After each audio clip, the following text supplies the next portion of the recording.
بسم اللہ الرحمن الرحیم۔ السلام علیکم ورحمۃ اللہ وبرکاتہ۔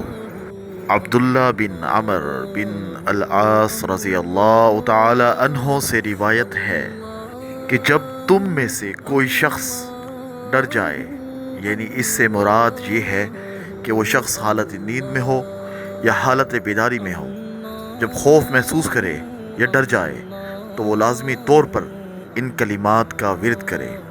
وہ کلمات یہ ہیں: اعوذ بکلمات اللہ التامات من غضبہ وعقابہ وشر عبادہ ومن ہمزات الشیاطین وان یحضرون۔